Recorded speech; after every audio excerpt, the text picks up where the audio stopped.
Chaim Beis, Volume 1. It's jumping now. I don't think so. Chapter 157, we're up to page 309. We're riding smoothly right along, right? Mastered here so far 309 pages, 308 pages. Inside and out. Okay, so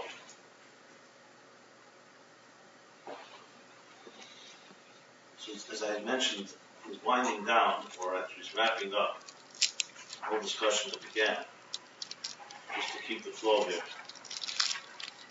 After section 1, after the whole laying out the whole map of say the Shlashus, Gvul and Blikvul, and as they are in Sfiras, the three meanings in Sfira, the three meanings in Keser.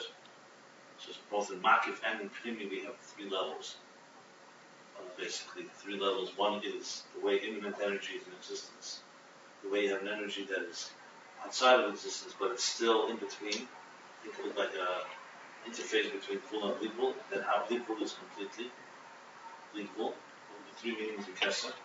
So in the second section, Ayin Shuas Ayin Gimel, which began on page 245, so he went into a whole discussion about the two types of Hamshachas, the Er HaBlikvul and the Er HaGvul. Briefly, the Er HaBlikvul is to bring Bittul into existence because its role is not creation, its role is to express the essence, the source. It also has a purpose to bring Bittul. And the second, the Er HaGvul, is to create and to shape existence. And they both interact with each other. He asked the question all the way in the beginning, isn't Er Mamal Er HaPrimi also cause Bittul? He says, yeah, but after with the Koyach of Er HaBlikvul. Then, but a whole discussion between Matan Torah and the Avos and the Matan Torah. What are the Avos? So from the whole thing, the Avos building it up step by step, it was the Avos deal with the Elam of Gvul, Er Primi, but also with level 2. You could say the second level of Keser, the second level where Er Primi is being influenced by Er Makif, in the sense where, like he keeps saying, it's in the world of Gvul, but it's a Sheder Shemakra. He keeps saying, he says that, in other words, it's not just the flow that maintains existence, it's a flow that corrects existence. There should be no chsar and halavan. There should be no lack. So they set up the world that basically they fill up the cup to the fullest. Matan Torah is going to be the Blikvul that spills over. But the others are repairing the world and setting the stage that the Gvul should be the best it could be.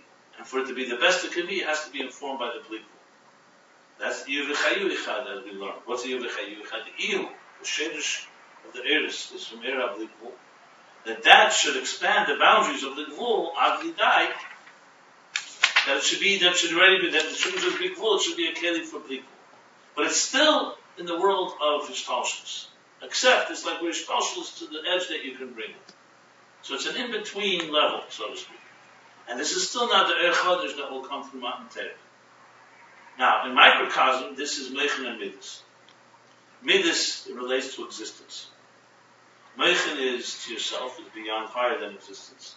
But Meichen is not completely detached from Midas. Meichen will lead to Midas. So Meichen, especially Meichen, the Midas Sheva Meichen, is like the Avos. It informs and helps shape and refine the Midas and helps bring in a Hamshacha, a transmission from the level of Meichen, which is higher than existence, but it's still within existence. Even Chachma is Reishish Hishtalshus. Bina, we said, was Makar Hishtalshus, was the beginning of Hishtalshus. And Chachma is higher than Hishtalshus, but it's still Hishtalshus. It's not Keser. The fact that I just said three interpretations of Keser, because in Keser itself you have all three. In Blikvul itself you also have Blikvul Mamish, you have Blikvul that's not Mamish, and you have Gvul. Or the Shedish Gvul. So this is a summary, very quick summary of the whole picture. Obviously, it's a lot more detailed than what I just said. There are all these pages and discussions. But as I said yesterday, it's all about the interface. And the last thing we learned was tying it together that the Avos, Shemam Shechiyu V'chayu, which is, he says, Shalei B'chinas Midah Gvul, but it's still in Hishtalshus. So I know you brought up lines that I said earlier, but I think it's exactly consistent. It's that in between place. So sometimes it sounds like it's higher than Ishtalshalos, sometimes it sounds not, but he keeps saying clearly, it's where Ishtalshalos is being informed by higher than Ishtalshalos. It's almost like they're at the door, at the mouth of the well, of where Bli Gvul is starting to pour into Gvul. And that's where it's critical. Like I mentioned, I think the good example I kept saying is that the pipes are existence. The pipes, the regular pipes, the pipes can get corroded. They did Chetei Zadas and all the idiots. What did Ram do? He's Chilahayim. But he didn't bring an Ur Chadash. He went back to the source, to the beginning of creation, so to speak, and bringing from Erev Ligvul into Gvul. So he's cleaning the pipes to the point that they should not have any lack. But you can't say he's going back. Not Mamish bringing Ligvul into the world. Real Ligvul is not there yet. He's not bringing new pipes. New pipes for sure not. No one brings new pipes. That's not new pipes. We're talking now a new energy, a completely new level of energy. Now, obviously, these are words to make it a little more palatable, but you have to think of it as to find examples in our own lives. You know, we live definitely Gvul, we understand. We all live in a structured existence. And then there are times that we have a transcendent experience that's somewhat outside of our regular flow. This could be a time of a simcha, Yom Tov, or anything that is special. But you wouldn't say that those moments completely you suddenly total Bli Gvul. You'd say relative, or in the existence that you have suddenly a surge of something special. And everybody has this, moments like that. Your whole life is elevated. It could even be transformed by an experience, but it's within the structure. Erev Bli Gvul Mamish is a total transformation. The Oslo of Mashiach comes, that's when we'll have it completely. By Matan Torah, we have a taste of it, like it says in Tanya. So that's not an experience we really can identify with completely, like he said several times. I saw this in Mahus today. You can't really have a complete relationship with the Mahus of Elikus. So most of what we have is similar to the others. However, we are after Matan Torah, so we have the power to transform. Another difference in the Avos of Matan Torah is that the Avos reveal godliness. And Matan Torah transforms darkness into light. So transformation is a whole other story. Now look at our world today. Our world today, we already had the Avos, we already had Matan Torah, and yet we cannot say that the world is transformed yet. We could say, as the Rebbe says, that we're at the end of the process. And we're about to enter a transformation where physicality, the trees, technology will cry out godliness. The others didn't do that. The others brought godliness into the world. But to say that the world is transformed, that it is crying out that God is everywhere, that's what Matan Torah gave power for, and that's what Araveda comes and Mashiach will actualize. Is that clear what I just said? So essentially we can almost say it's like three stages in history. There's Gvul, and that's been impacted by all the sins, Chetei Zadas, and all the Yeridas. There's the Avos, bringing Gvul back to its healthy place. Okay. There's Matan Torah, which brings a level of Bli Gvul, and that will be actualized when Mashiach comes. So it's three things: Gvul, making Gvul healthy, and then a total Bli Gvul. Clear?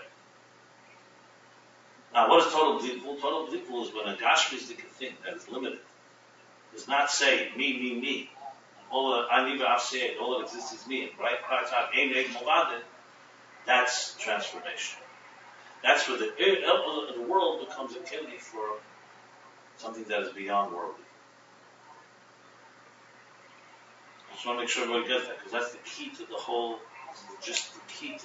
story. Everything else is commented. It takes longer than to say it. To do it takes longer than to say it, yes. There. Where we are now, I would say, based on the Rebbe Chav Chesnis yesterday, that we're at the end of the process. We have to open our eyes. Learn Ayin Beis, it opens your eyes to understand what we're looking for. You know, if you don't know what you're looking for, you're going to be blind to it, even if your eyes are open.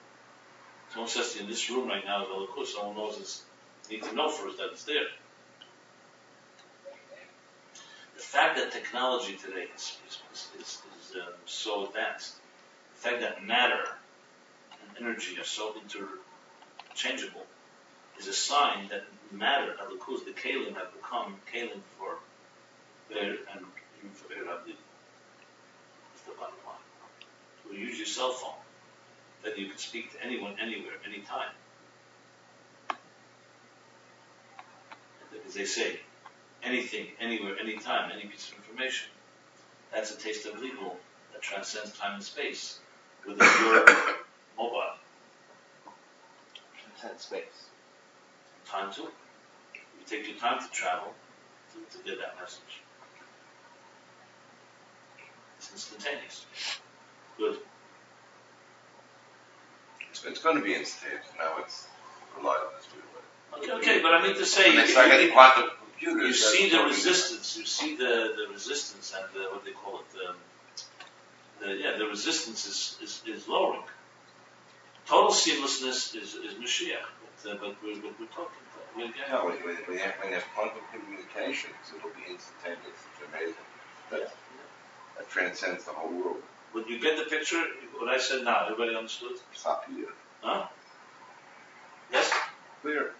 It's clear? That's my horse. This is critical. What I just said is a key. You unfortunately full. Yeah, great for horse. So The just second repeat it one area, more time. from the second My own area in sake. Delhi, horse meat. So really, so history can be broken into three stages. There's Gevul, Reish is well, the Kinderschlag Zoros is Gevul, Elokim. With all the limitations that it has a potential for fall and vulnerability and fragility. There's Ovis, they make the Gevul as healthy as one can make it. Ascent the stage. Matan Torah, stage 3 is Ir Chodesh. Something completely new, which is the beginning, the Erison, where the Nisuyim, which will be Mashiach, comes, where the world, Gvul and Blikvul, is total fusion. So Gvul, you have Gvul reaching it to the deepest place that you can reach, the Akeli for Blikvul, and then where Blikvul actually enters into the picture in the full sense.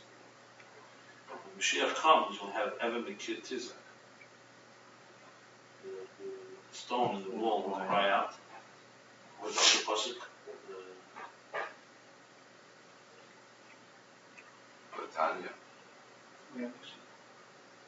So, get ready, but bottom line is that existence itself, the material world, will yell out that God is everything. That is when Gvul becomes a complete Keli. I always look at it like a balloon. You blow it. You can blow it. You can expand it as much as you can, but then there's a point that it will pop all the bust. So the obvious, they expanded the boundaries of the Gvul as much as they could.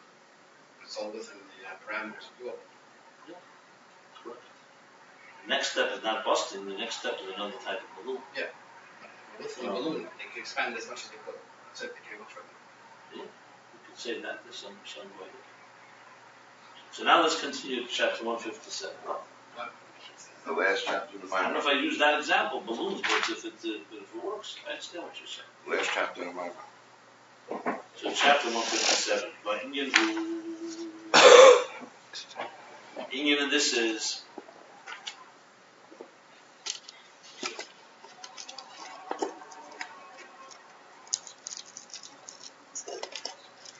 Guy.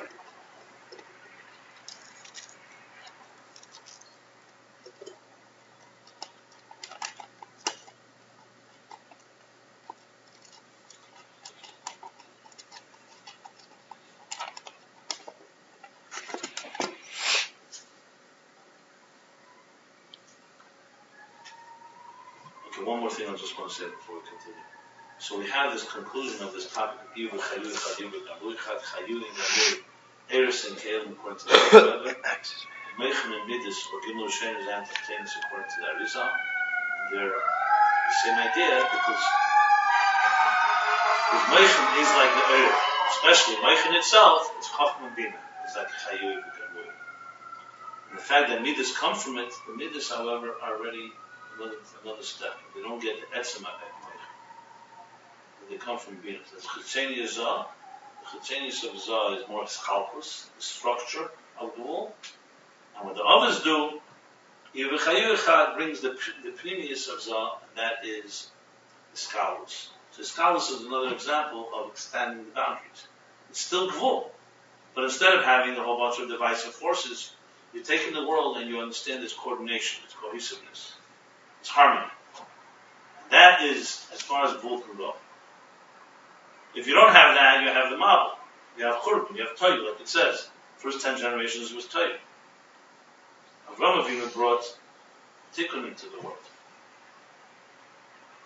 So Toyu is this chalfus. Tikkun is harmony. And Matan Torah is Kesser. It's going to be the level of Echad. Teo was the first 10 generations. It says in Pirkei Avos.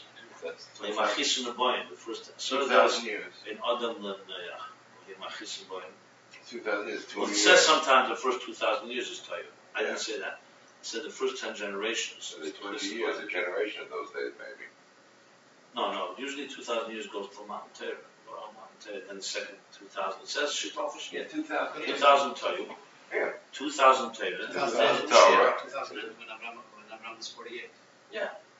Instead, it's at the beginning. How do you reconcile that with 10 generations? I'm saying, why is it called Torah? Because Torah was beginning. How do you reconcile that with 10 generations? Unless you say Because everything is macrocosm, macrocosm. Ten In generations before, Is it till Lech? yeah, the first 10 generations are Machis from the boy. Till Lech, not till Abraham. Right. Yeah. Then the next 10 generations Not made till up. Lech. That's how you can reconcile it. It's only till Lech, 10 generations. so 10 generations, longer generations. But not 2,000. 10 generations around 1,000 years. A little more than 1,000. I think the Mabul was Then you year can 12, reconcile it. 1648.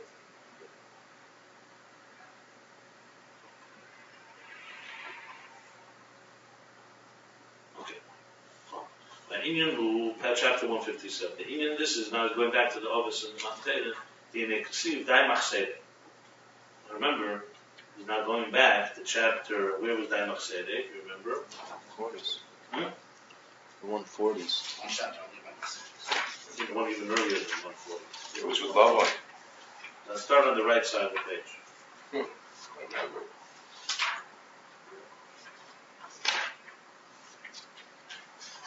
Okay, here it is. Just remember.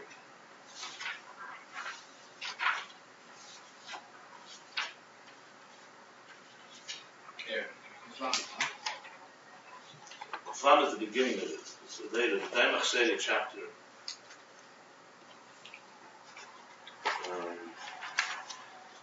If you look at chapter 141, or more specifically, here we go. 143, chapter 143, page 276.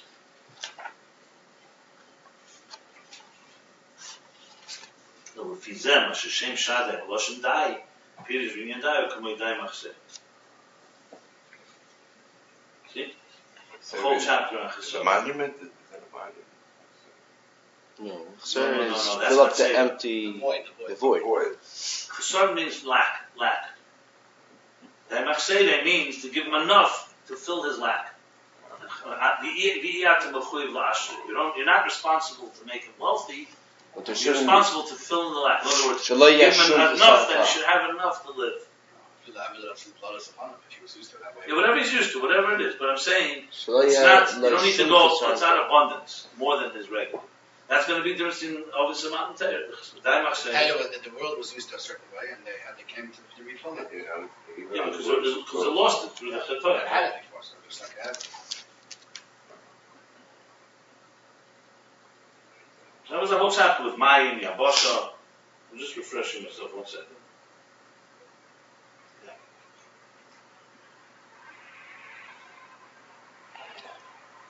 Then he went to Shaded and Rosh Shidud. And that's when he went back to Atzilus and Biyah. Okay. So he's bringing it back, he's tying it back together to those chapters. Back in the 143, 144. It says Daimach Seder. Daimach Seder means, literally means Daimach Seder. Daimach Seder, Day means enough. Enough to fill the lack, whatever that lack was. V'omra Azal, afilis lirchiv.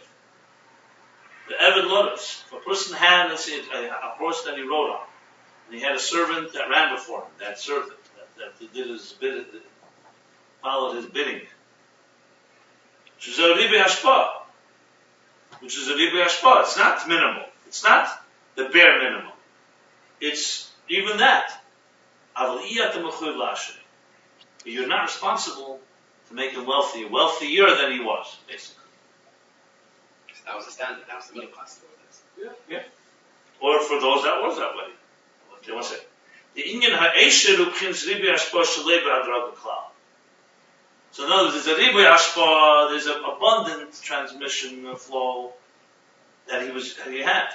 Esher, which is wealth, More. is already an abundant hashpa that's without limits at all. But Eish Ayin Siv Gimel, Siv Nun. Me'eda as we've learned, Meir Papyrus, who's like the encyclopedia of Kabbalah. And he's quoted quite a number of times by Matseva and other things we've learned before. He writes, Kosev, Osher Nikra Zoh, Sheyesh Le Kesef Rav, Machsodim. Osher. The level of Osher, which is a wealthy person, a prosperous person, Nikra Zoh, that's Zoh.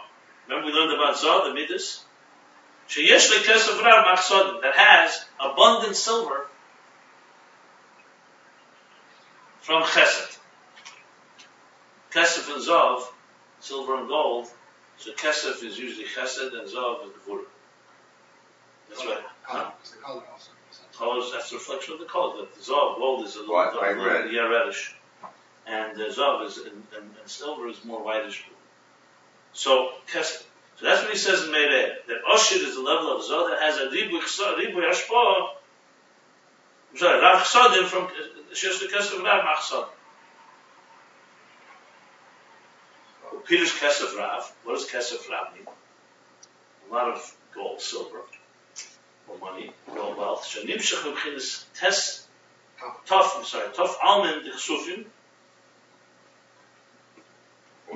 Dairosin Tzadikaya Almed Osim. Okay. There's a level that's called the 400 worlds of Ksufim, like Kesef. 400 worlds of silver. That is the abode, that's the Dairosin, that's the place where the Tzadikim will dwell in the future. They don't have it. In other words, the Tzadikim will dwell in 400 worlds of silver. Kesef. The expression, I think, from Zohar. It's explain what it means, doesn't it? Yes. Yeah. It means right here. Yeah, remember, Kesef also comes from the word Kisufim is also a yearning. Right. Yeah. So what is this? These are the energies that are transmitted from Atik. We'll explain them. Let's just read the Muvova Mokamach, and it explains elsewhere. That this is the Einig Atzmi, this is the core pleasure that is not conscious, that's not sensed. We learned about it before as well. It's the highest level actually. It's so deep that you don't even sense it. So we're not talking about a conscious pleasure where you feel something. That's It's just, that's not. And from there, it's Nimshach. From there, that's Rav Kesef, Rav.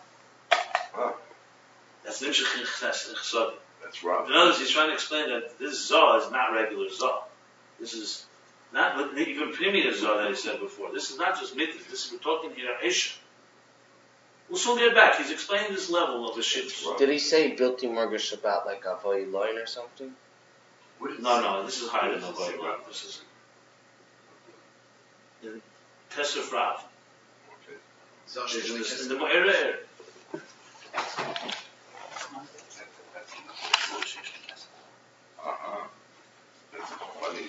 One second, let's read. V'zeu shenemer b'hem. Ever l'seicha. And that's why we say on Kesef, Ever l'seicha. What's Ever l'seicha mean?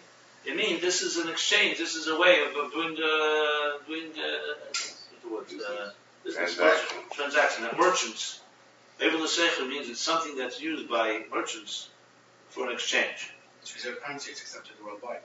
Yeah. In other words, that's what I've done. let's say Silver standard. That's what I've exactly. done. Yeah. Exactly. Ever l'seicha means basically Shavah Kesef. When we say Kesef Shavah. Once upon a time, the real, I give you tomatoes, you give me potatoes. Okay? But I could say, you know what, here we've designated something that is, let's say, rare, valuable. That's bartering. That's pure, that's direct. What's money? What is even Kesef, even silver or gold? later, is basically something that was valuable, that everyone considers valuable because it's rare. And that is considered the value of whatever everyone designates it to be. And that's used to, instead of bartering. It's essentially a symbol of the bar. It's more able to say that all businessmen accept that as Yeah. currency. You're not going to give that to a friend. Exactly. So, but in other words, salt, everybody knows is valuable. Because I use it. Silver you don't use. No one eats silver. But because of its value, it becomes the equivalent. It's interesting because you say Shava Kesef. The truth is Kesef itself is Shava Kesef. You know what I mean? But it becomes so snug because at some point it becomes so permanent that it is as valuable as anything. So most people say, don't give me salt, give me money. But in truth, you need food. You want to buy things with the money. It's just, I'm just stating that for the record, how the things worked. That was when people just worked by what they needed. There was no abundance of anything. Money became an end in itself, so it became just to have abundant money. It's not just they must say it. That's how shit is. Somebody sits here. Okay. Now this is what we say, Ever L'Seichen. Ever L'Seichen means, why is the word Ever? That just, it's passed on, it's considered to be Ever. This is what the L'Seichen used to exchange. Globally, even if But what the word Ever means, what is it? transaction. It's a transaction. So Ever said, this is what merchants use for a transaction. Ki Kesed Nikra Seichen, because Kesed is called Seichen. Now, what's the connection? He said it's all out because Kesed is called Seichen. Kesed is a merchant. Melosh Sachut, Schcher, Shubchinis Makim Nishtalshus. I'm not sure where the original from Schcher is. We go around the cattle. Oh, there. We're by Meiser. Meiser Benim.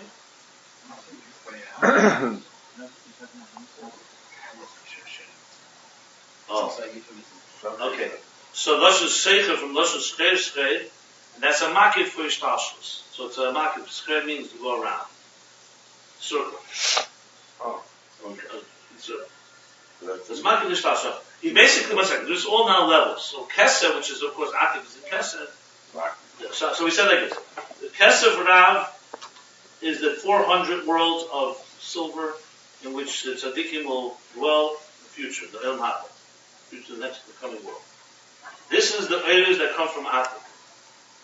Einig Bilti Murgush.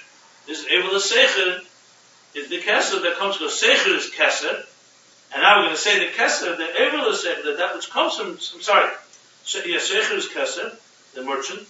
Behind the Chin is Ketzenis HaKesed, that's the Seicher is Ketzenis HaKesed.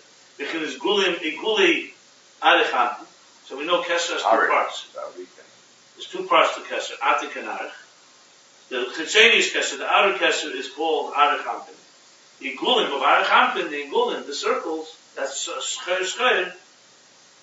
Maybe the Schcher, the true Schcher is, this one second. She Mokali Ishtalshus HaKel Kulam V'Sevu Makav Kulam. Remember I said the three levels in Kesed. What is Arich? This is the Makkah, the root of all of the cosmic order that encompasses them all, the Sevu Makav Kulam, and surrounds them all. It encompasses them all, surrounds and includes them all. And in parentheses, Kulam. And in Arich you also have the 7 lower levels of Atik. Let me read it and then we'll explain it. So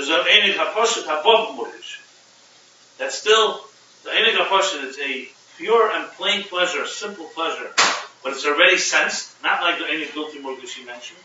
But Ever L'Seichen, and Mashalamayla M'chinas HaKesed. That's the time. So Seicher is Kesed. Kesed is a merchant. Think of it as the interface. Since Kesed is the source of all Ishtalshus, it's the merchant that is delivering, it's the merchant that basically delivers existence to us. That's Kesed. But there's Ever L'Seichen. There's that which is beyond the merchant. What does the merchant use? He uses Kesed, silver. That's his, what's the word for it? His collateral. So that His currency. is currency. So that's right? capital. It's capital. So Capital is currency. the Socher is Arik and the Kesed is Atik. and the kesef. The kesef is I mean, atik. Kesef. Pnimius atik. I mean, Kesef. The higher level. Yeah, But Erel says, look, a merchant, you need two things to make a transaction. Think of a kaina and a meicher and a kaina, right? You have the seller, you have the buyer. So the seller, there's two entities, but then you need an exchange. So the seller is going to pay for something. It doesn't really work because the seller is the makabel. I'm sorry, the buyer. The buyer. No, actually, here it's the other way around. Atik probably buys it from higher than Atik. That's what's going on. The merchant is receiving it from a higher level. That's what's happening. The merchant, Arich, is receiving the eris of Atik, which is Kesef, to be able to make the transaction. That's it. You said the capital, the currency of Arich. It's what feeds Arich. That's what it looks like. One second. Let's see it inside, then we'll explore that. Eros HaMashleman, Kesef. The Zel Inyan Oshri. That's Oshri. That's Ashirus. So Seicher, when you say someone's a merchant, you don't know whether he's wealthy or not. He's not a wealthy merchant. Ashirus is stating that this Seicher, this merchant, has abundance.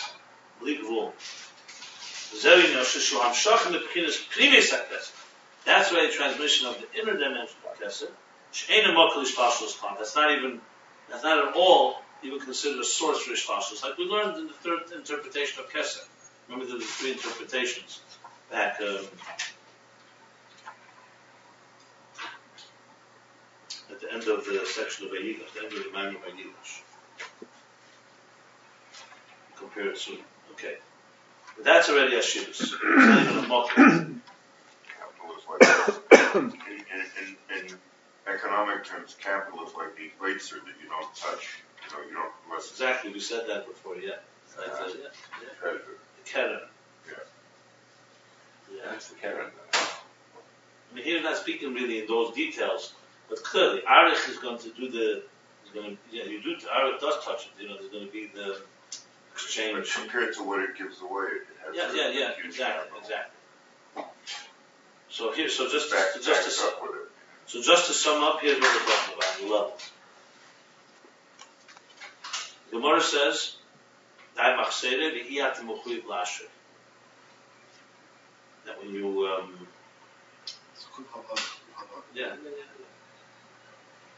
Dai machsere, which means enough to fill the lack, even if his lack is abundance, like he has a horse to ride on.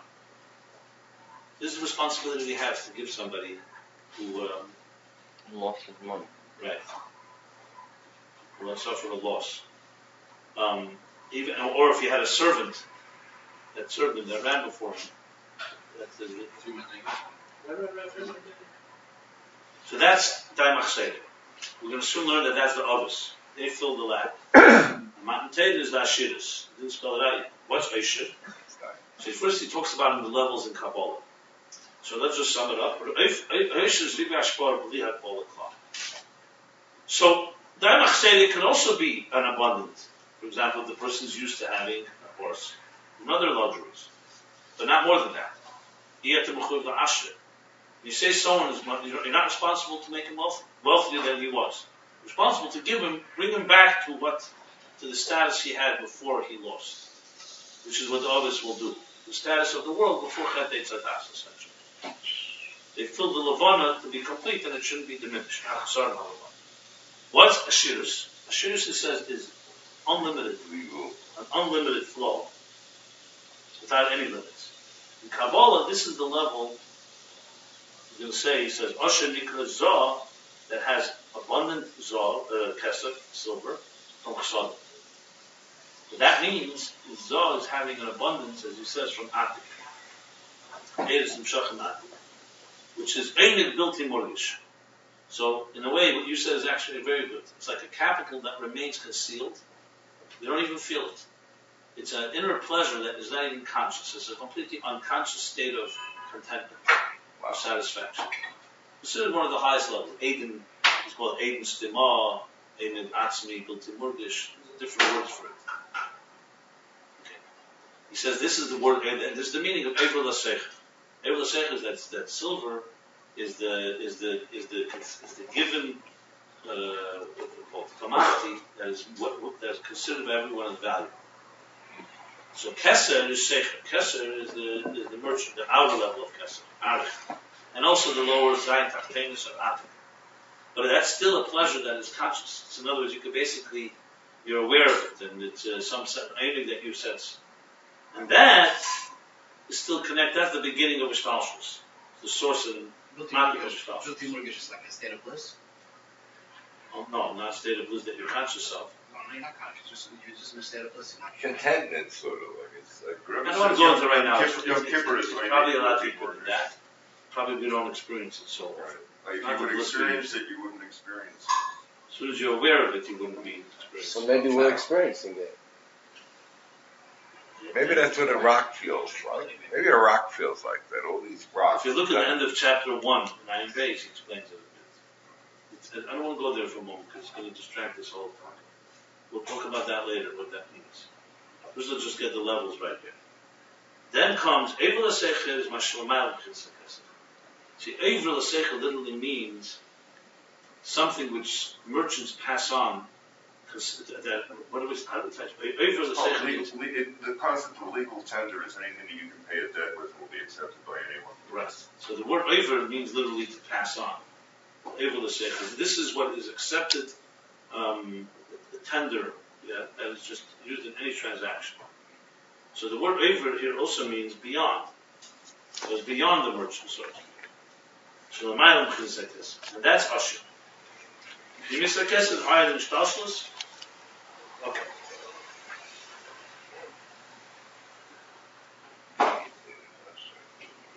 So just to use a little back to the example I've been giving.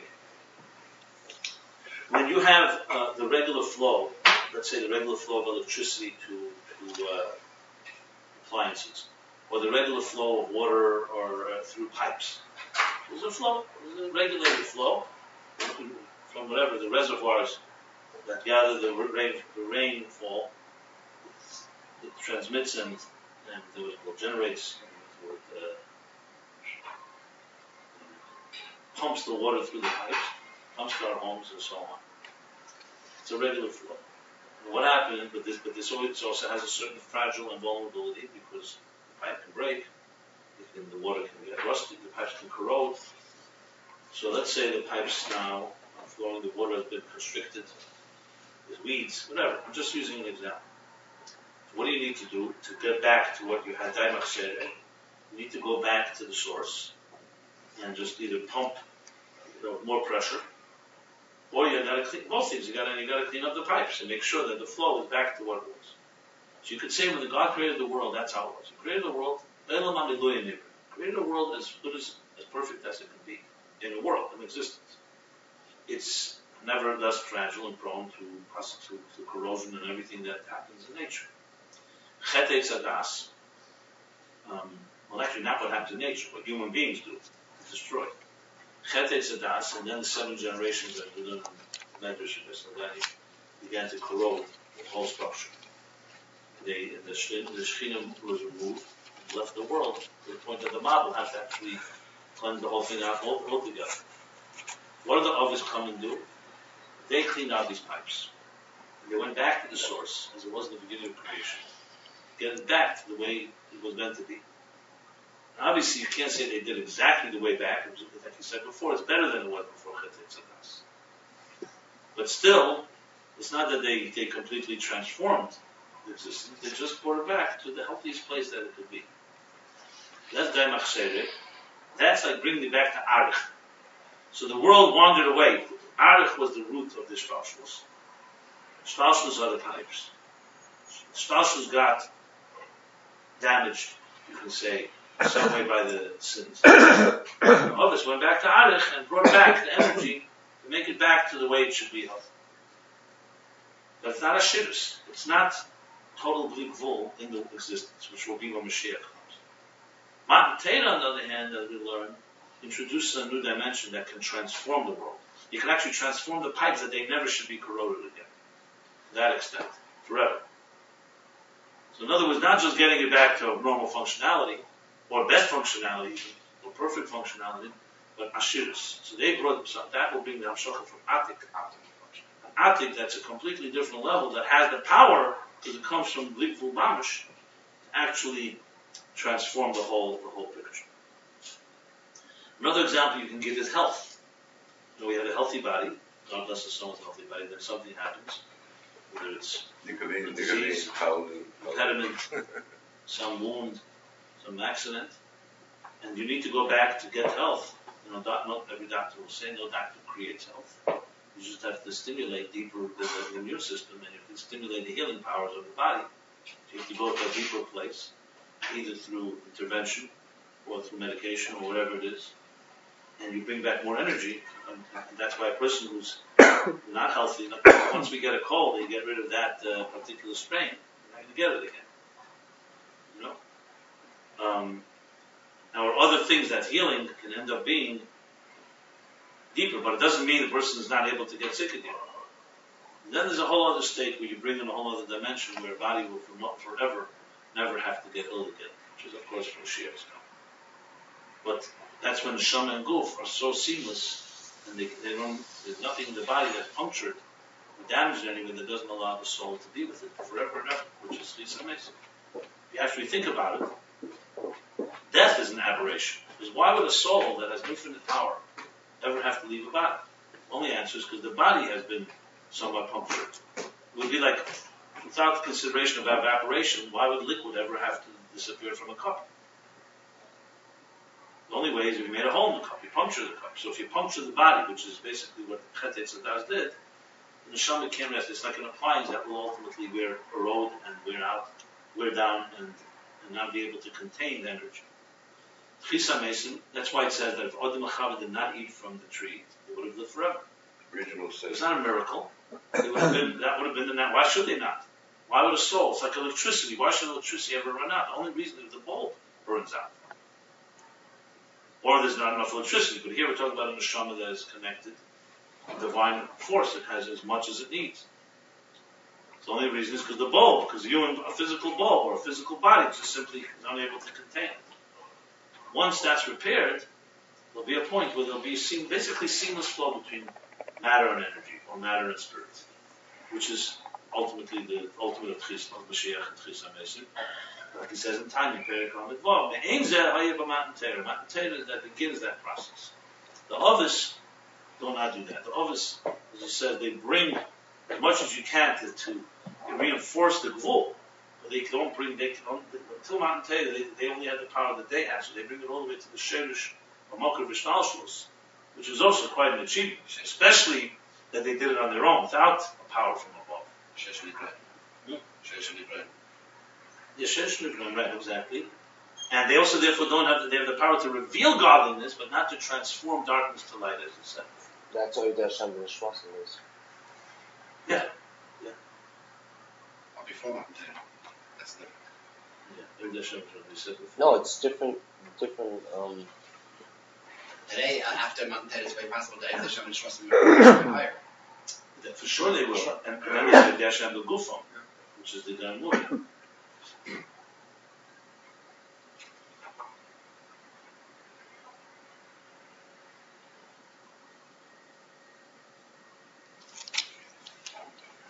Okay. So now he's going to go further with this Ashirus. So that's Ashirus. The Ikarin Ashir Hu B'das. Okay, so far he said Ashirus is essentially Zoh, is Rav Kesef, from Chesed, that's getting it all from the test, from the 400 worlds of Kesef, of silver worlds, that is the dwelling place of Tzaddikim, which is Aleph. Now he's saying the Iker level of Ashirus is B'das. K'mayim ein ani el B'das, ve'ein Ashir el B'das. So now we're talking about Das. It's another. Remember, the Rebbe Rashab here, being very thorough on 9 days, is establishing the level of Ashirus, exactly what is its so-called, just like we have the elementary table, the table of elements, there's the spiritual table of elements. Where does Ashir belong? So he's saying now, the Ikar of Ashir is Das, like the Gemara says. Ein ani ela b'das. The true impoverished person is one that is lacking das, knowledge. They ain't usher el b'das. And the true wealthy person, not the one that's usher, only das. In other words, it's shell, not in money, but ain't only el b'das. Connection. Is not lacking das or ain't usher el b'das. Not wealthy, except in not knowing. How would you translate ain't usher el b'das? Can't find the right word. The wealthy person, there's nothing that's. It's hard for me to translate. There's a positive, it's positive. Usher b'das. Truly wealthy. It connects with everything. The one that is truly not wealthy is the one that doesn't have das. Wealth of knowledge. There's no experience of wealth except through the medium of das. That's not, I think, that's correct. That's not, I wouldn't Yes, say wealth that. of knowledge. That is the true translation of wealth. I think it's connection. No, that's another thing. That's, Wealth of das means knowledge in Gemara. That's simple. In Usher. Okay. No, but even in English we say that. It's a wealth of knowledge. That's not the, I'm talking about the literal translation. Ein Usher el das. We understand what das means here. That das means a lot of, wealth means a lot of knowledge. What he's trying to say is, The only that's- true wisdom is in the Moyach Hadas, is in your mind that's able to know things. That's probably the most literal way to say it. or say that there's nothing that, There is no wealth. All Wealth expressions of of wealth except through das are not true. Or there is no wealth except the wealth of knowledge. There's no true wealth. The person who can. the Hebrew is so simple. When you Right. but we get the idea, right? Everyone get the idea. I'm just trying to say it for the record. Ain't on the There is no true freedom. there's no true freedom except someone who studies There's no Torah. true wealth. That's not really what he's saying. He's not saying Enosh. He didn't say there's no true wealth. So That's what not- does wealth that's not what mean? it means. But Ain't Usher El B'das means The that a only person can have a lot of money, The only fear but is if he doesn't have Das, he's the not only, Usher. the only That's fear what is it the only truly wealthy person is the Right, person. right, exactly. Ain't Usher El B'das. There's no true wealth unless you have Das. You said that, okay. Fine. The Yadua, and it's known, the Heinabchim is Das Elyon with Das Tach. It's known that this is the level of Das Elyon and Das Tach. The Usher Ubchim is Das Elyon. In other words, Ein Ani and Ein Usher is Das Elyon and Das Tach. Two different Das. Usher, the wealthy, the Usher is Das Elyon. Shemachlif Mokim Primis HaKesem. Now he's reconciling. What's The that? Usher is the level of Das Elyon. And he has all that Das, not just Das. He has Das Elyon. Now what's Machlif Mokim Primis HaKesem? I'll explain that. In Eitz Chaim, there's a rule. This is a Kabbalistic rule in spheres. There's only 10 spheres, you know, right? It says in Sefer Yitzirah, Eser spheres lima, Eser v'lei Tesha, Eser v'lei Achados. Eser v'lei Achados, Eser v'lei Tesha. No, 10 not 11, 10 not 9. Right? So there's 10 is a prerequisite, it's only 10.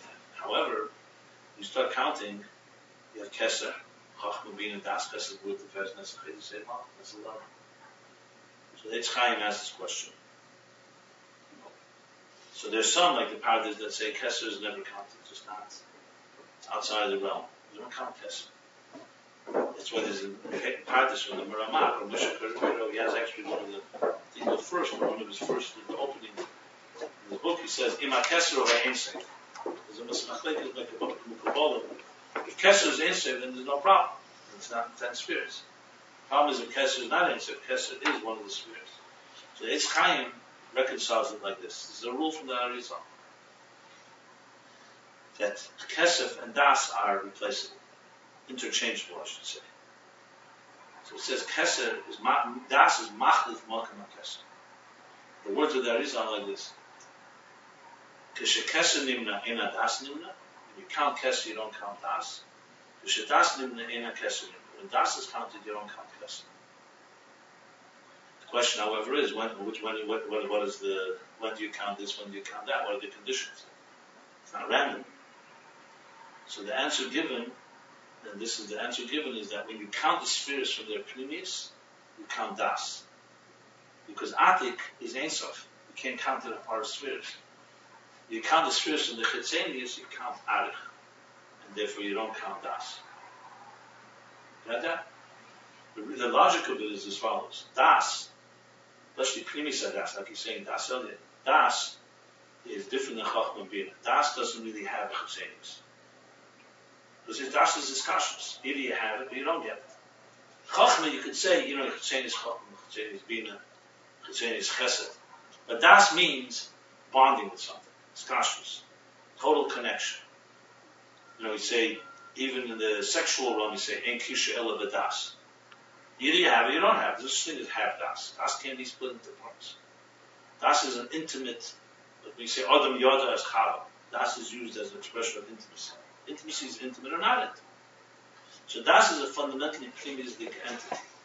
Like a person could have a lot of wisdom and understanding.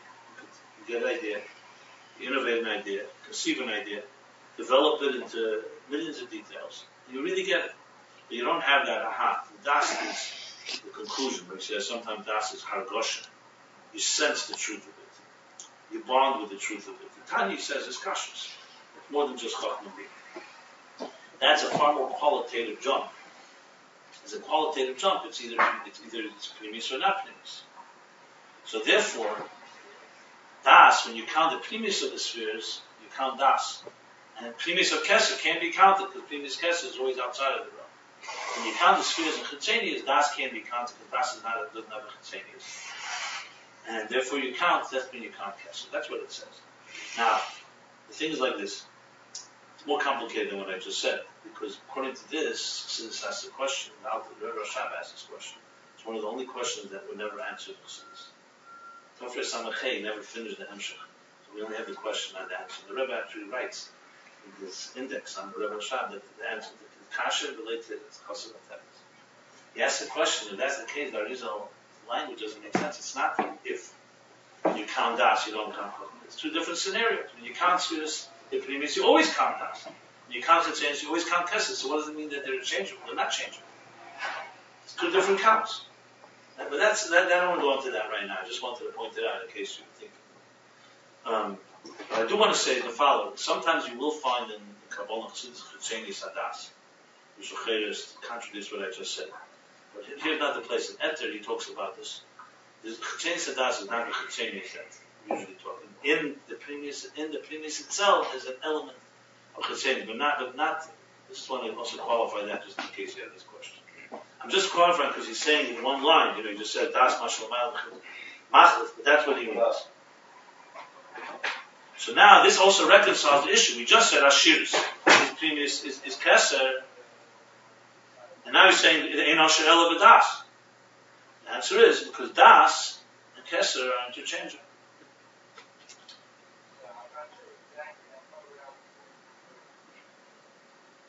Even though you could ask me a question here, Ashiris is previous Keser, and I just said Das is interchangeable with Chitzenius Keser.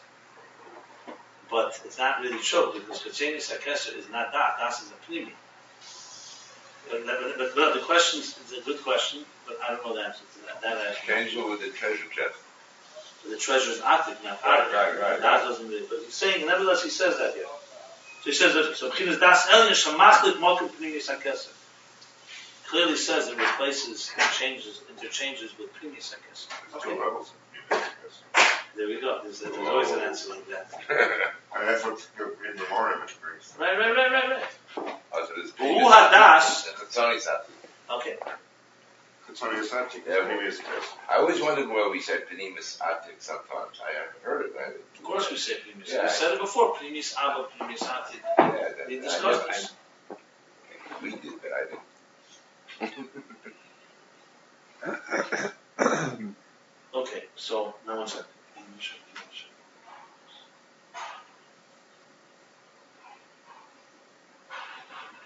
Actually, you could even go further. You could say Ein Osher El B'das means that the only Osher is Das, not Keser. There's Ein Osher El B'das. The only Das is where you measure the word of Oshiris. And here he said Oshiris is dramatic because it's Machlef. You can say, okay, fine. Now what does this mean? This is the higher level of that Das Alim that draws down Atzmus Ein Sof. This is very dense and very brief, you see. He's not explaining what he means. So that's why I'm elaborating on these lines. Does that mean that the true expression of Ashiris has to dafka be here? What means here in this world? Well, it says Das. mamshich b'chinas atzmus. I don't want to speculate. I want to read to the end and then I can tell you. I'm not sure what he's. Makes sense. No, that Das is Mamshech Atzmus and Self Clear. That's what he's saying. It's mamshik. Then that's the shittas. That's a shittus, correct. That will be Matan Torah, basically. Well, Kiyudua Eretz Bahas Shittus, the Seder Amidos. As it's known, the difference in the Shittus and the Seder, there's two ways that the Shittus are structured. So Seder Amidos is basically two structures. We talked about this yesterday. Imheim Emdim Zeh Tachazeh. One way is you go Chachma Bina Das Chesed Word like this, one line. That's Toyudik, no? That could be Torah, but there's two, even in Tikkun, there's also that order. It's a different order. It's an order where you say Chachma Bina Das Chesed like that. Oishem B'chinas Kavim, or there's like three lines. They're Kavim, they're paths. Columns. The Oz HaDas Ein Metachas HaKesed. That's the key. If you go in one line, so Kesed, Chachma Bina Das, there's a bunch of steps. But if you break them like a segel, like a triangle, so then Keser, Chachma Bina Das. So what's right after Keser? If you go the straight line, the spine. It goes Keser, Das, Teferes, Yisod, Malchus. So Das and Keser are right one beneath the other. When you go the structure of Middle class. middle calf, right? The structure, in other words, how we're built. Not Chachma, we're not counting the spheres purely by their hierarchy. We're talking about them as they are part of a structure, as what we call parts of a structure. Okay. So then Das is Emetachas HaKesed. See? Das Emetachas HaKesed. V'ayim B'chinas Primis HaKesed. That's what he's interpreting it here, Primis HaKesed. I mean, it's consistent with what he wants to say, because Ashuris is not Chesenis HaKesed. I don't know the answer to what I said before. I brought that in so it confuses matters. But if I didn't bring it in, you wouldn't have the question. Because you could say Das and Primis HaKesed. It could be there's another way to interpret that Das and that's what the result means. Das and Ches are interchangeable because you're talking about Primis HaKesed. The answer in Samachei is it's Chesenis HaKesed, but that's necessarily the only way to look at it. Is this Teo? This is all Tikkun here. It's okay. Valzeh Omar. Here we go. Kisheina Keser Nimna, Ozan Das Nimna.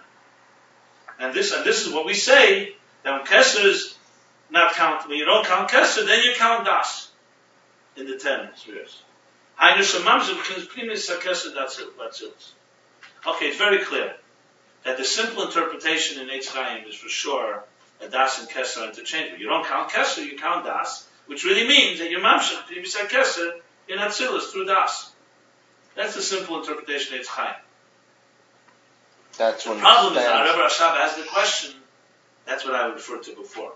Then why do you say Ein Das Nimid? Then it's just a matter of, what does that mean? So why do you count sometimes this and sometimes that? That's the question. Why not count Primis HaKesed then? Why are you counting Das? In other words, why would you not count Kesed? That's the question.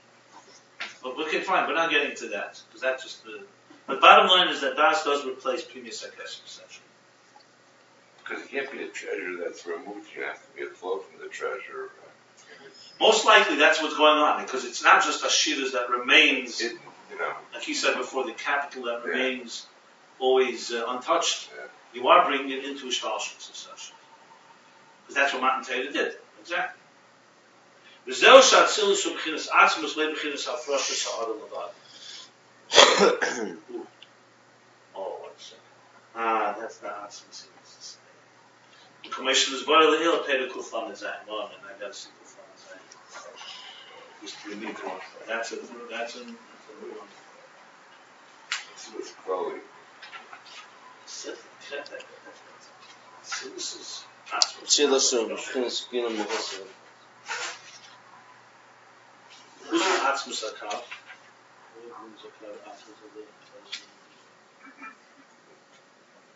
Must be talking about Chol. No?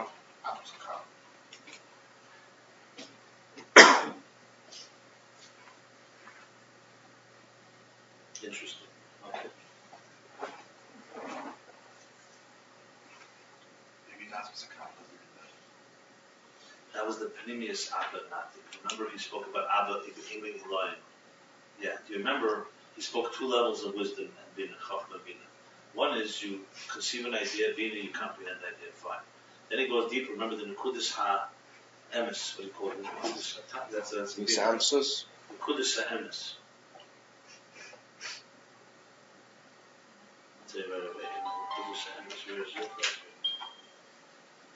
Anachas Sichus. Remember you said the resonance. That's already how Chacham is connecting to the etzem of the union. You can't really explain it, it's a resonance. And in Bina, it's Primis Bina, that's where Primis Chacham, Primis. If you remember, it's right here on page Rei Samach Tes. We went back and said that's where Primis Chacham, Primis is Primis Atik. And Primis Bina. Remember we talked about that chapter, I said that everybody should memorize. The chapter it says our student is completely absorbed in the teacher and not in his own things. Right. And there's 2 types of students. There's a student that asks a question and goes into a certain extent, but he won't go into the depth of it because the student is still superficial. Yeah, and the top also.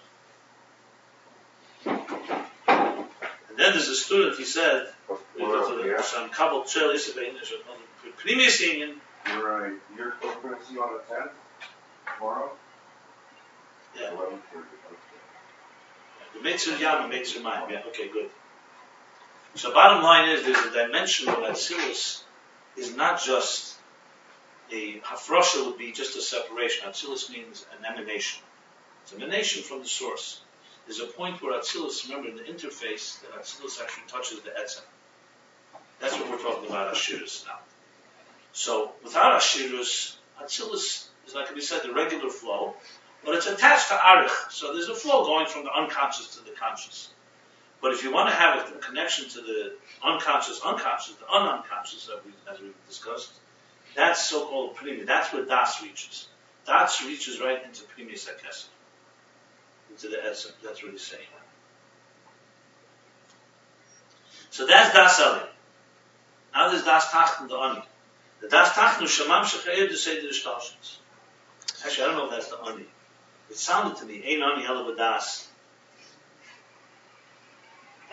Yeah, it looks like it. Ein Ani Elabadas is a non-Ani that's a poor, but he's in poor, impoverished Das. And Ashidus in Das. That's what it sounds like a little. But he still has that problem, even if he's got. It's not just another. If you give him interpretation, he makes his needs. He still has that. He still lacks that level. He's not Nani anymore, but he still has that level. It's 3 levels. He doesn't have a shirus, right? That's right. So that's what we're talking Ein Ani Badas simply in the Gemara would be a person who's what means an impoverished person? A person who doesn't have any das. Right. You could also type Ein Ani Badas that there's a das, Anias and das, and there's a shirus and das. I'm not sure if that's what he's saying. That could be the way. I'm not positive. He doesn't spell it out, but because he says right after, look at the language. He says, what's Hainu? So it sounded to me, 2 types of das, das and das tach. Right. I don't know if I'm sure. I'm not confident. I'm not positive that's what he meant. The Hainu. You see? That's why I was thinking that's what he's leading to. Well, it sounds like it because he says right after I the just said it sounds Asher like Bechinas Das Elyon. Yeah, but he doesn't firace and say an Ani is Bechinas das tach. I'm just pointing out that it sounds like it, but I can't say 100%, that's all. The Das Tach Shemam Shechair to say the Shtasis. It's mashma like that. And then attacking missions with the Sustich Dircher. So what's Das Tach? Then he draws down the Eidu Say the Shtasis. That's Daimach Sede. He's giving him enough to fulfill the lack. That's still an Ani. He's still called an Ani, though.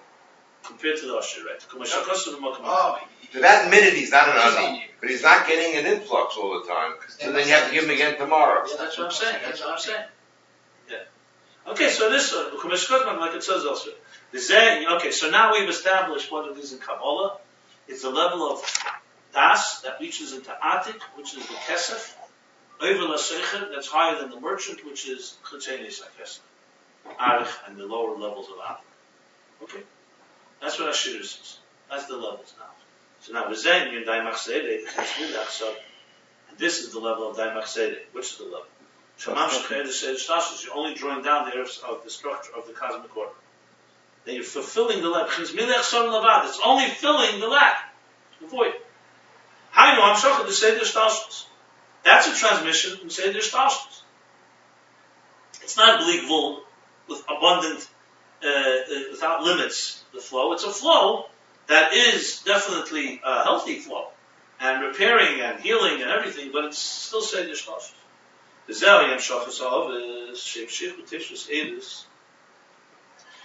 was the work, this transmission of the others, the patriarch Shem Shichu. They drew down taste saves and additional energies.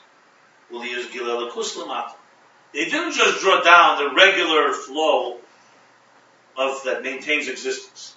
They drew down abundant energies from the source of Kesef. Like we said, they drew down from Erev Ligvul. But it's all within the structure of existence, and the revelation should be below, down here on earth, because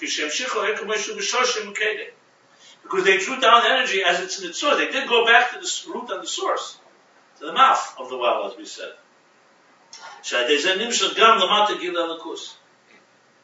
Because through this, they drew down also below a divine revelation. So even here below, they drew down a divine revelation. So they had Ashiras themselves, but they couldn't make anybody else have Ashiras. They had Ashiras themselves, but they couldn't make anybody else have Ashiras. And it doesn't say that here.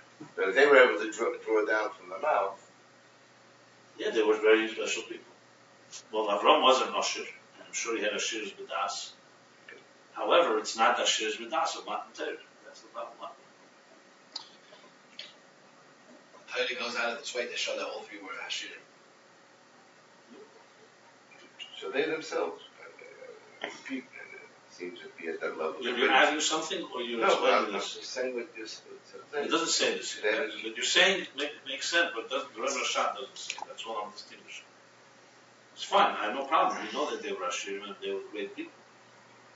But it doesn't say that they themselves were higher than what they drew down. It doesn't say that. I know what you're saying. It just doesn't say that.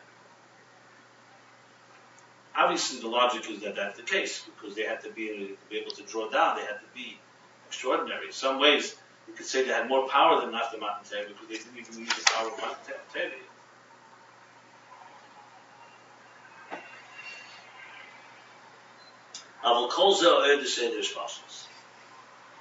However, all this is still the energy of the structure. To the total extreme and expansion and so on. The close Hamshach the Seder Shloshis Gam Chinas Hagadol Shebes. Because the general transmission of the cosmic order and the hierarchy, the structure, even Gadol Shebes, even the greatest, which is really the maturity. Remember we talked about the maturity of the Midas. Even the most mature state of this universe, Hu B'Chinas Katnus L'Gad B'Chinas Atzmus Ein Sof.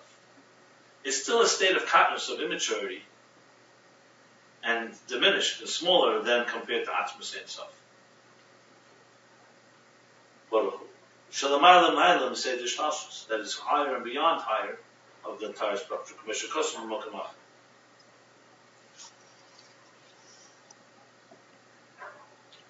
Because Atzmus Ein Sof means the cap. Here it means Etzema Erev. Higher than. I just want to see, it refers here to the end. Right. Shouldn't what does it say? Okay, so Rebbe Rashab adds something, a piece here. I'll just read it from the back. That he said to not be what do you say, maitik, how do you say maitik? Not be copied when the one who rewrote this from the manuscript. So there are pieces the Rebbe Rashab added and then wrote Loy La'aitik. Ain't Sorach La'aitik, you would write Aleph Tzalach Lamed. I mean, we don't need to copy this. The Rebbe said later years that we should print that also and write it, that the Rebbe Rashab said, but not to be copied. So it's not, obviously not writing anything here that is inappropriate. It's just that clearly for some reason he wanted it to be not part of the Hemshech. Maybe it was a note to himself. So I'm going to read it. She says, Lufiv Yazeh Yeshlemer. According to this, Yeshlemer, we can say, the Kol Sin Hamshach the Avis, that the general transmission of the Avis was Meichen Diyanika. Remember we spoke about Meichen, Ibur, Yunika, Meichen. Ibur is pregnancy, Yunika is the suckling, and the nursing, and Meichen is maturity. In children, is basically, Ibur is the stage of pregnancy, sometimes also the first few years of literally, well, you could say stage of pregnancy. Then there's the nursing stage, and then there's the gadlus stage. And then there's, then they develop in the gadlus itself. Our mitzvah is the beginning, and then 20 years old is the is the end. From there it's downhill. Something like that. But you extend further, the unique is up to the age of maturity, which is Yeah, but psychologically speaking, there's 3 stages of development even after a child is born. There's the first stage where a child is completely reflexive, a newborn child. You can't expect any type of emotional or intellectual control for sure not. Then there's a stage where the emotions are the dominant, and there's intellect that just helps the child regulate its emotions. And then there's a point where Meichen can actually regulate, contain and mature the emotions, which only happens a few years before Bar Mitzvah. But actually, Bar Mitzvah is when you can expect that. Etc. But you see that, yeah, that's exactly correct. There's Yaakov, there's Yisrael Zuta, Yisrael Saba, and then there's Abba V'imei Elohim. 4 levels. It's generally three steps. He mentioned it before. So briefly, so here he's adding, he could say, according to this, that the close office is Meichen Dinik. Step 2.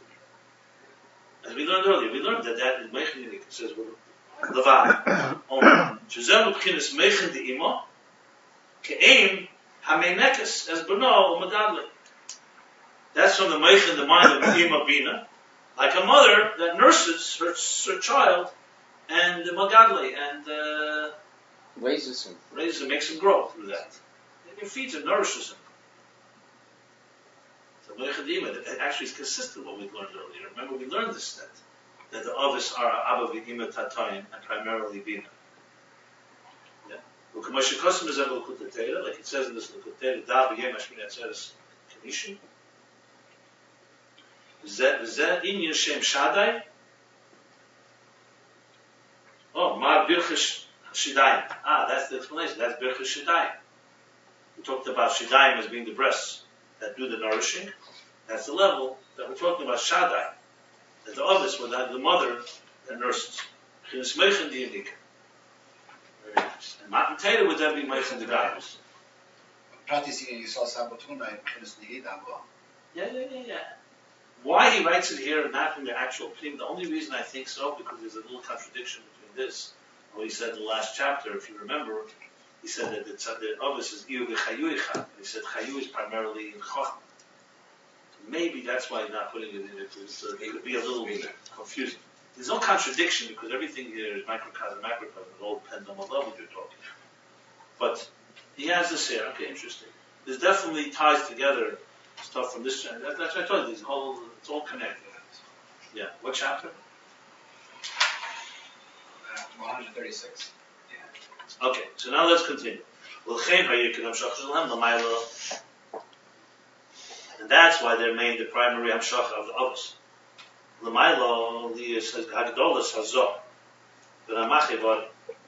That's where the primary work that they did. L'mayla was the growth, the maturity of Zoh, of Midas, in the 248 levels. It says in Teireh, the Maimon Maishidaba, and the Biyurim there on that Maimon. So that's a Ruchnis. What did the others do? We just spoke. Remember, Zoh is the place where it all plays itself out, in the Midas, in the emotions. So the emotions, natural emotions, are selfish and self-absorbed and subjective, if you leave it on its own.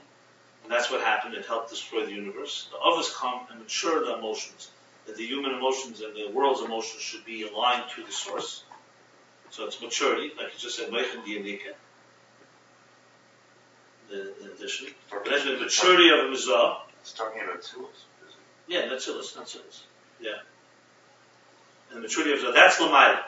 And what is it? Lamata. Well, Lamata, Agam Shimshich Gila Lakus. And Lamata, what did the others do? Now that's in Ruchnis. What did the others do in Netzilis? Where do they fit in Netzilis? They're the maturity of Zoh Midas to reach the level of Meichen, Rabina or Chochmah, which creates, it's all in saying the Ishtalshus, and they're drawing down from Arich, the source of Ishtalshus, to essentially reinforce and reconnect the pipes to their source, basically, as we discussed, the Zoh. How should we understand Ramach Evarim Lamayla? Because it says in the Tzilas, there's Ramach Evarim the Malka, it's called. That's just basically, in other words, the work they did, which part of the body, the so-called the supernal body, is in the level of Zoh Midas. That's what it means. Ramach Evarim, it means Ramach Evarim above. Doesn't mean As the Ritzinus of the Eivishter are reflected through the mitzvahs as they are in Atzilus? it doesn't say mitzvahs here. It's positive. It's basically in Atzilus, there's 10 spheres, but just like there's Ramach Evarim Lamata, you have to say that Tzelem Elokim is Ramach Evarim Lamata. And compare, they correspond to the 248 mitzvahs. It doesn't mention that here, but it means Zoh is like a part of those Ramach Evarim. They're like the lev. Like the lev within the Evarim. So the work of the Ovis was not in the Moyach, was not in the Kovid, was not in the pancreas, was not in other parts. It was primarily in the Zoh of the Ramach. That's what he was saying. Their surgery was in the heart. They were heart surgeons. You want to put it that way. Spiritual heart surgeons. Cardiologists. Maybe it means that it was like Bella Zazar Bira Machibarim, that it should be spread through all the Machibarim. I thought of that, yeah, let's see, you can show some of my little Dias Gdol Sazah Bira Machibarim. It's both. In the Ramach Evarim should be the Agdol Sazah. I don't know if it's Agdol Sazah, the Zoh should be Lipshik in the Ramach Evarim. I don't know. Agdol Sazah is enough. The maturity of Zoh. But it should just remain contained in the No, obviously then it should spread. I got it, of course. But you could interpret it both ways. You could say Agdol Sazah among the Ramach Evarim, or what you're saying. Either way is correct. I don't know if... I don't think you would bring Baramach Evarim before this being closed. I think he would, because you're trying to say where exactly in Atzilus did they do their work. I would look in Teirei to really be honest. This probably says exactly what it is. It says Commission. So Teirei and Yei Mamish spelled this out. So I don't want to jump without looking there. Well, Lamato, what did they do Lamato? What was their Amshach Lamato? Hagam Shemshichu Gila Elokus. Even though they drew down revelation, the divine revelation below, Kamoi Vesa Nefesh Asherasu. Which means that the nefesh that they created, that means the people that they brought to God. It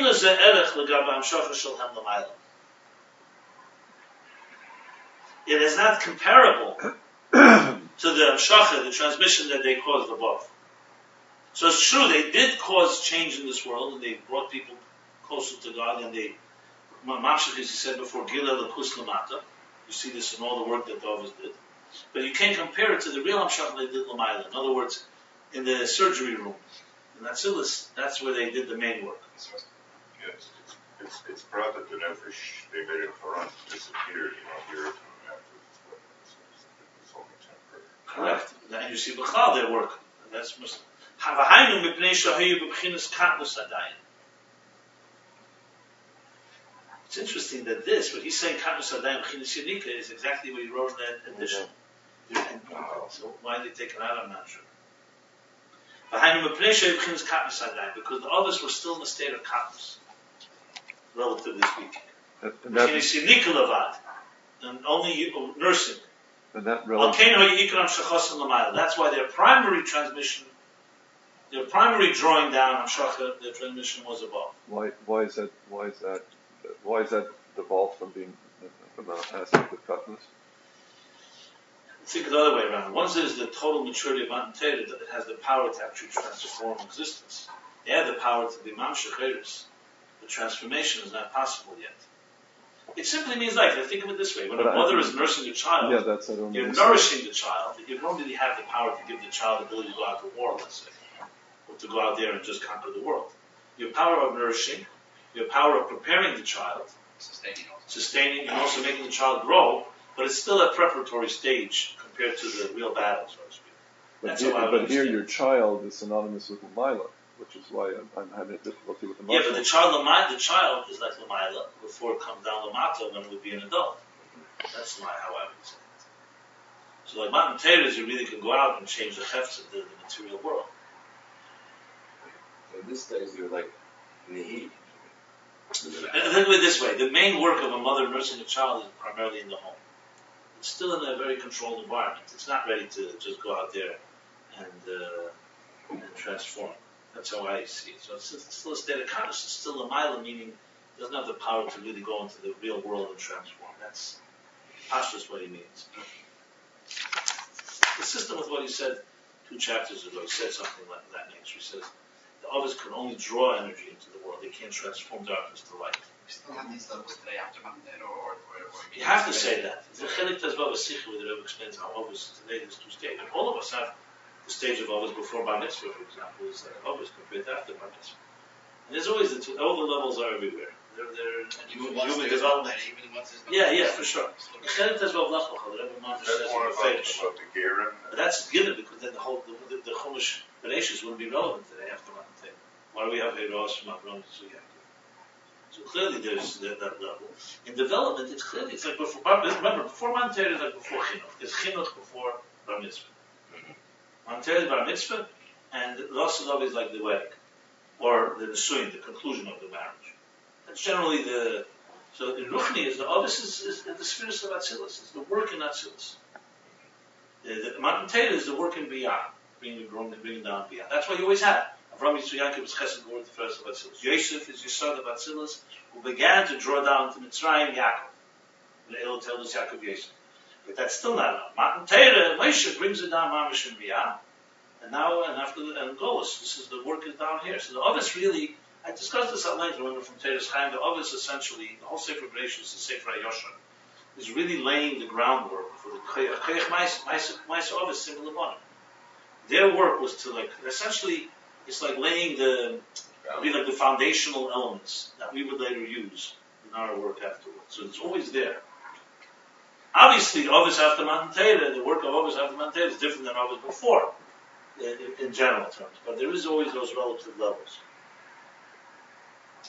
Okay, so therefore, it doesn't come down the Matan. It's only the Ikar Lamata. Behind the Pnei Shoy Pins Kadosh Mitzvah. The Zero Ve'era. This was the meaning of the Eira, that God appeared. 12 Rom Yitzchak Bekel Shaddai Shekol Ham Shachashim Shikol Ovis.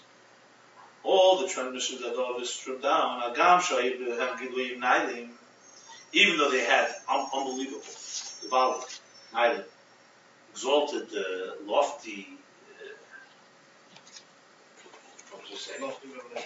revelations. The Yipshicha Gir Elikus Lamata Gam came, and they also drew down, it wasn't just above. They also drew down below, because they did impact people in the world. Nevertheless, not as much as it was above. Nevertheless, all this is still the name of Kel Shaddai. You do Mashikosim L'Kutetera Ma'arizah. It's not what it says, the Arizah also had L'Kutetera, just for the record. And this week, actually quoted earlier. That the beginning of the Yichud of Matan Torah was from the Ovis. A Yichud Ayin. Yichud Elyon. A Yichud Elyon, the Matan Torah, that the higher Yichud that would happen in Matan Torah began with the Ovis. This was discussed before, this was mentioned before chapter 114. In Batseva, with Yaakov.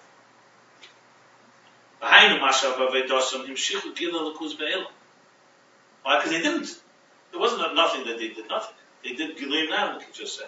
Why? Because through their Avedah, they drew down a divine revelation in the world.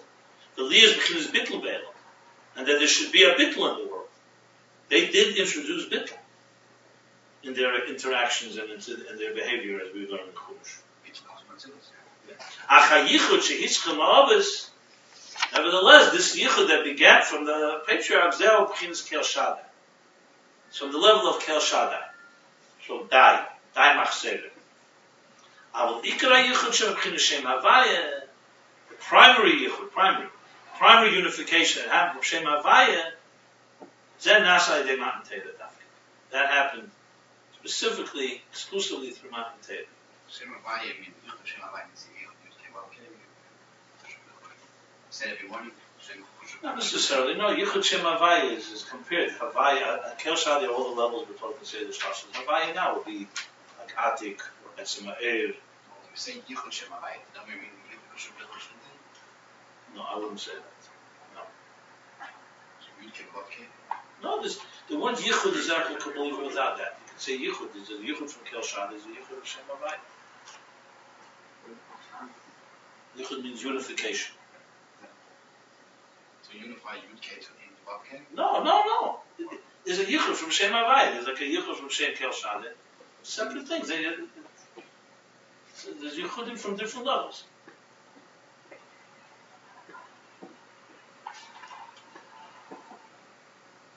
When you say, for example,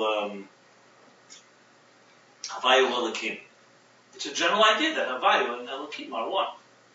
And there's a lot of levels in Yichud Havayu. There's Yud Kei Vav Kei, there's Yud and Kei, But that's the Vav and Hey. Yichud. Yeah, there are many, but there's the general idea of the Yichud that comes from Hey, Yud Kei. And from Havayu, there's a Yichud that comes from Elokim, a Yichud that comes. Every name of God brings a Yichud into existence. It's talking here very generally. V'zeu shekoshu shmi Havayu le'in yadai to them. And this is what it says. Oh, That the name of Havayu was not known to them. I did not make known to them. I did not reveal to them. That Gam Shenem Vakam Pam Shem Havayu Gabe Ovis. And we learned this also earlier, all in the beginning. Even though we find in the Torah several times the Shem Havayu is mentioned by the Ovis. Kol Zeh or Shem Havayu. All that is the reflection of Shem Havayu. Shayidei Shem Elikim Shem Shaddai. Is the reflection of Shem Havayu that filtered through the name of Elikim and the name of Shaddai. V'nikra Kel Shaddai. Kel Shaddai. The Shem Kel Moed Ala Gili. What's Kel Shaddai? Not just Shaddai. Kel indicates on revelation. Chol Gileru M'Shem Havayu. And every revelation comes from Havayu. Shem Havayu. V'oz Gam Hashem Shaddai U'Pchinas Gili. So you say Kel Shaddai, which means a revelation, even a Shaddai, that comes through also from Havayu. That also Shem Shaddai, which is a lower name, there should also be U'Pchinas Gili. There should also be Gili. What's the Gili, however? Is that we in Shaddai Be'Elikuse. If you remember what he said, Shaddai, that Elikuse says enough. The flow is enough. He says, because the world could not contain an unlimited flow. So Dai means that the flow is there and revealed, but it's with a limit that stops it from flowing. This he said. The Dai that doesn't go on the world, it goes on the flow of the divine energy. It goes back to the page chapter of Kuf Lamed, I think. It also says that the world was expanding. That's another interpretation of Dai, but the first step is that. Al Shem Havayu Atzmei, but Shem Havayu that's unfiltered itself, without it's filtered through Elikim or Shaddai. Loin is Galilehem. That was not revealed to them. You have to say something like that because it says Klel Shmi Havayu L'Nidai to them. That's a person. Yet you find Havayu mentioned in that, so you have to say as he's explained. L'chein Omer L'Bnei Yisrael Ami Havayu. Right. Yeah, L'chein Omer L'Bnei Yisrael Ami Havayu. I think it's a continuation of right there, right here, right? And therefore say to the Bnei Yisrael, the children of Israel, I am Havayu, Ani Havayu, I am Havayu. The Matan is Gal Shem Havayu Atzmei. Because by Matan, when Hashem speaks to Moshe, he says, Shmi Havayu L'Nidai Teleh. I revealed myself to Kel Shaddai, Shmi Havayu not. But now, I'm Havayu, tell the Jews that I'm Havayu, because by Matan, Havayu Atzmei is revealed. Unfiltered, the pure. So here's the opposite. And that's why the primary thing of Matan Torah is not above. It's specifically below. By the others, they also affected below, but it doesn't compare to what they did above. But Matan Torah is the opposite. Because Havayu, coming from such a high level, is primarily below. Zeini Mashakasu Ki Ahorim Yamushu Vagvoyis Tmetena.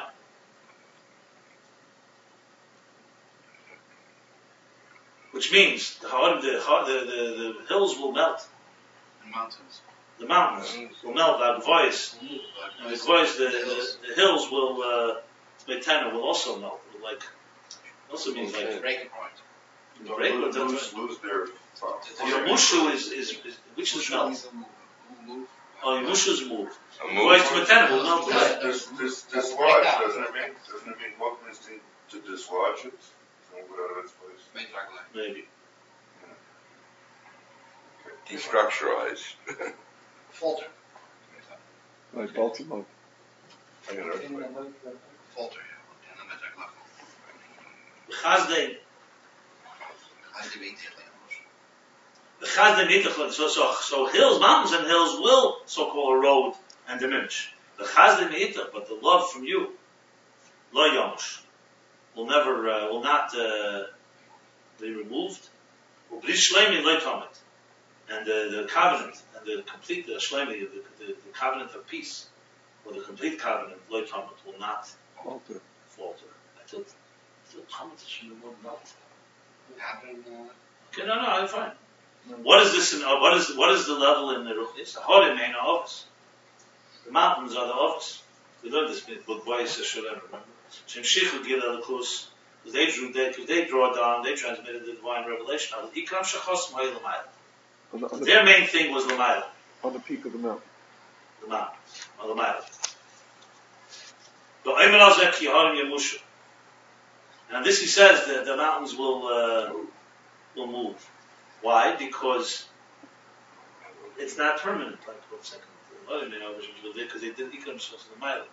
It's Chorim, but also they move. Why they move? Because they don't transform existence. Avlo Brish Shleimi like Hamud, Ahim Chinis Yisod Shebatzmus. Brish is Yisod, always refers to Yisod, the level of Yisod. Yisod is the foundation. That will never, what you call, falter. That's Yisod of Atzmus. Because the others brought Giluyim, and Giluyim do falter, basically. That's the matter. The Yisod who are Mekasher Mechaber, because Yisod is like that. It's Mekasher, it binds and unites. It connects. Kikol b'shamayim v'or is the Ochid. If it says Kikol, Kol is Yisod. Which everything what the Ochid, that is the Ochid that it unites. Achid is the translation, the Achid Ba'al B'Shmayim. Right. What? Kol and Ochid. The Ochid is Targum. Yeah. Yeah. Kol b'shamayim, the Ochid that it unites. Kol Yisod is Ochid unites. Only this is the level of Yisod Natzilus. That does not connect it all the way down below. Finally. Brish Shlemi, is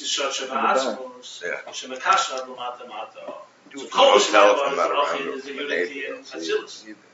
Then, however, Brish Shlemi, which happened by Matan Torah, you say Shabbat that is drawn, that connects all the way down below.